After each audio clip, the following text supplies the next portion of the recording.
Bonjour à tous et bienvenue. Aujourd'hui, je vous montre l'installation de Windows 11. Donc, une fois qu'on a démarré sur la clé, et surtout, on va voir comment faire pour éviter le compte Microsoft. Même si, dans certains cas, on peut pas l'éviter, je vous explique pendant l'installation. Allez, let's go.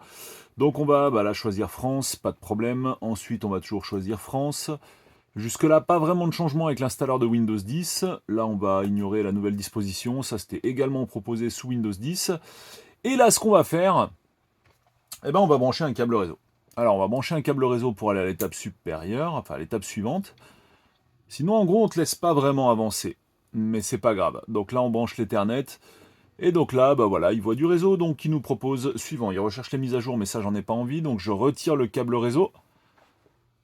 Voilà, donc faites-le avec un câble réseau et pas en Wi-Fi. Ne connectez jamais la machine en Wi-Fi, sinon ça va être beaucoup plus dur de passer de l'état on à l'état off concernant le réseau, parce que là, vous voyez bien, on n'a pas la main sur les paramètres Wi-Fi, alors que concernant le câble RJ45, suffit de le brancher et de le débrancher. Donc le câble, voilà, c'est de ça que je parle, hein. Câble RJ45 que vous êtes en train de voir là.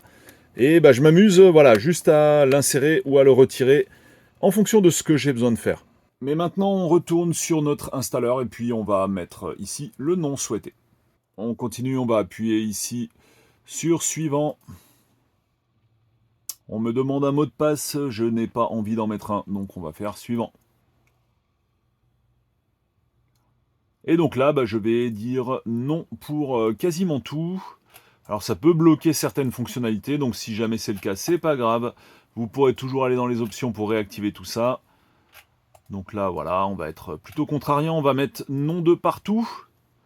Et voilà, fin du bal. Donc j'ai réussi en gros à blouser un petit peu le dispositif en agissant sur le retrait de la carte réseau au moment opportun, comme j'ai pu vous le montrer, parce que si j'avais laissé la carte réseau tout le temps branchée, ou bien si j'avais activé le Wi-Fi et que je m'étais connecté au réseau Wi-Fi, il n'y aurait pas eu d'autre moyen que de créer et connecter un compte Microsoft. Alors le créer si vous n'en avez pas, ou alors uniquement connecter si vous en aviez déjà un, pour poursuivre l'étape d'installation. Autrement, c'est impossible depuis Windows 11. On vous force totalement la main en créant nécessairement un compte Microsoft pour poursuivre l'installation sans effectuer cette petite manip de lui couper la chic juste au bon moment. Alors en début de vidéo, je vous avais dit que dans certains cas, c'était obligatoire d'avoir le compte Microsoft. Pourquoi? Eh bien, par exemple, pour, je crois que c'est désactiver... Oui, alors, par exemple, pour sortir du mode Windows S. Donc si vous êtes en mode Windows S, donc Windows S c'est quoi? C'est une version en gros simplifiée de Windows qui ne vous permet pas d'installer des applications traditionnelles. Vous êtes obligé d'installer uniquement les applications au travers du Windows Store.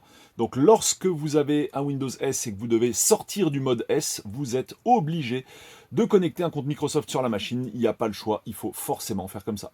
Voilà les amis, fin de ce petit tuto Windows 11 sur les différentes étapes d'installation et surtout le pourquoi du comment éviter de connecter le compte Microsoft. Cette fois, on se retrouve sur l'interface. Et je vous dis à bientôt pour d'autres tutos sur la chaîne. Comme d'hab, n'hésitez pas à liker, partager, commenter, histoire de faire remonter le référencement au max. À bientôt, ciao.